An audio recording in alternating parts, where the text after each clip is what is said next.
Ada sebuah kisah nyata tentang seorang perawat sadis dari Amerika. Hanya sedikit catatan tentang masa lalu dari perawat ini yang bernama Jane Toppan.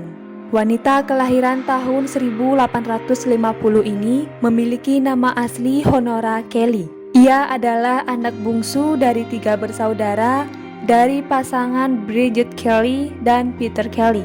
Kedua saudaranya adalah perempuan, yang pertama bernama Nellie dan yang kedua adalah Delia. Orang tua mereka adalah imigran Irlandia.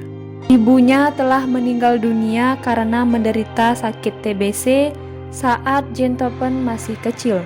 Ayahnya sendiri dikenal sebagai seseorang yang suka minum-minum, sangat kasar, dan memiliki gangguan jiwa. Ayahnya bahkan pernah menjahit kelopak matanya sendiri saat ia bekerja sebagai penjahit. Beberapa tahun setelah kematian istrinya, Peter yang mengalami gangguan jiwa itu membawa kedua anaknya, yaitu Delia yang saat itu berusia 8 tahun dan Honora yang berusia 6 tahun ke Boston Female Asylum, sebuah panti asuhan untuk anak-anak perempuan miskin. Peter menyerahkan kedua anak gadisnya itu dan ia tidak pernah lagi melihat mereka. Sedangkan si sulung Nellie yang kala itu sudah dewasa, ia hidup sendirian namun pada akhirnya ia menderita penyakit gangguan jiwa seperti ayahnya. Tidak ada yang tahu pasti bagaimana pengalaman yang didapat kedua anak bersaudara itu selama berada di panti. Kemudian 2 tahun setelah ayahnya meninggalkan mereka di panti tersebut, Honora Kelly ditempatkan sebagai pelayan kontrak di rumah Anne Toppan. Honora Kelly mulai saat itu berganti nama menjadi Jane Toppan. Meskipun ia tidak pernah secara resmi diadopsi oleh keluarga Toppan, tapi ia mengambil nama belakang mereka untuk namanya. Sementara keluarga Toppan memiliki anak sendiri yang bernama Elizabeth. Elizabeth dan Jane kemudian memiliki hubungan yang akrab. Sekitar tahun 1870, Anne Toppan meninggal dunia. Jane Toppan pun masih bekerja sebagai pelayan kontrak hanya untuk saudara asuhnya yaitu Elizabeth sampai tahun 1885. Lalu ia memutuskan untuk pergi hingga diterima di sekolah keperawatan di Cambridge Hospital di Boston. Saat menjadi perawat, Jane Toppan mendapat julukan Jolly Jane. Ia adalah salah satu perawat paling dicintai karena kepribadiannya yang menyenangkan dan ceria, juga keramahannya terhadap pasien.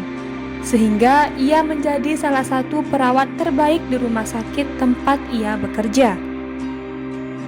Awalnya saat masih magang, Jane melakukan eksperimen secara diam-diam dengan memberikan pasiennya dosis opium untuk melihat efek yang terjadi. Tak disangka, Jane ternyata merasakan kenikmatan tersendiri ketika ia melihat pasiennya menderita hingga ajal menjemput. Kegilaan Jane Toppan pun dimulai.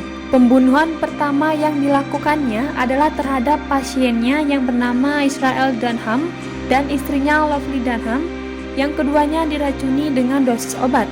Setelah itu, Jane membunuh seorang pasien lainnya, yaitu seorang wanita tua yang dikirim kepadanya untuk dirawat. Jane Toppan pun makin liar. Ia mulai mencoba-coba campuran obat atropin dengan morfin untuk diberikan kepada pasiennya hingga meninggal. Kematian beberapa pasien tentu membuat dokter menjadi bingung. Tetapi pada saat itu Jane Toppan belum dicurigai. Sebaliknya, reputasi Jane Toppan sebagai perawat malah dipuji-puji, dan ia pun direkomendasikan untuk bekerja di Massachusetts General Hospital. Kinerjanya di sana dinilai bagus, bahkan Jane Toppan dipromosikan dalam waktu yang sangat cepat. Seiring dengan reputasi kerjanya sebagai perawat yang dinilai bagus, praktik pembunuhan yang dilakukannya dengan obat-obatan terus dilakukan oleh Jane Toppan secara tersembunyi. Meski begitu, masih belum ada orang yang mencurigainya. Suatu ketika, ia disalahkan hanya karena ketahuan mencuri uang dan cincin berlian milik pasiennya. Pada tahun 1890, ia keluar dari Massachusetts General tanpa memiliki lisensi perawat. Gentleton kemudian bekerja sebagai perawat pribadi sebelum kembali ke Cambridge Hospital untuk mencari lisensi. Upaya meracuni pasien masih terus dilakukannya sampai dokter lain mendapati seorang pasien tewas di tangan Gentleton, tetapi menganggap hal itu hanya sebagai kelalaian, bukan merupakan suatu tindakan pembunuhan.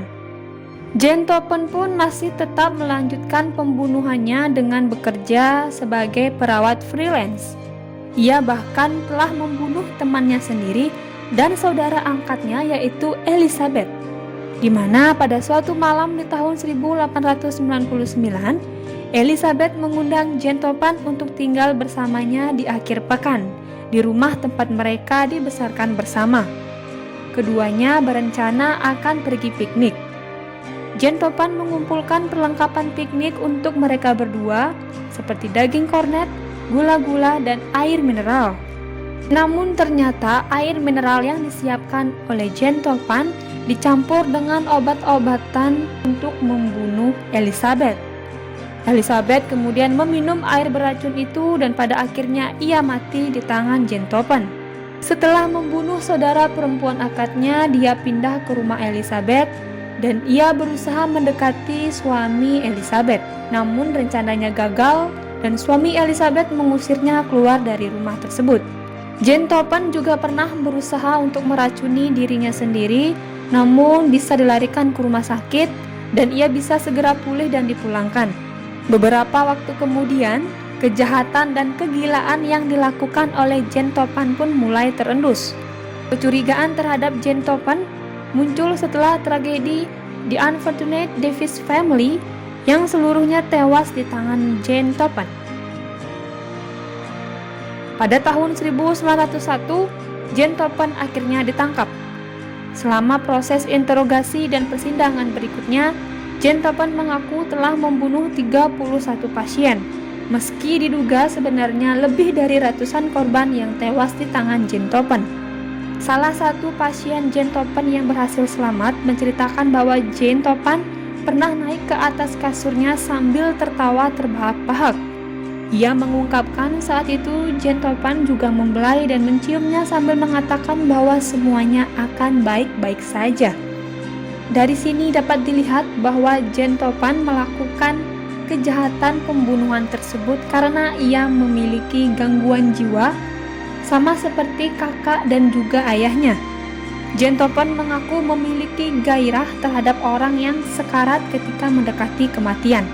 Gentleton kemudian diputuskan tak bersalah karena alasan sakit jiwa. Namun seumur hidupnya pun dihabiskan di rumah sakit jiwa, meski penyakitnya tak kunjung sembuh. Ia bahkan dikabarkan kerap mengancam akan kembali membunuh dan juga sering memanggil perawat dengan nada rayuan untuk mau mengambil morfin dan bersenang-senang bersamanya.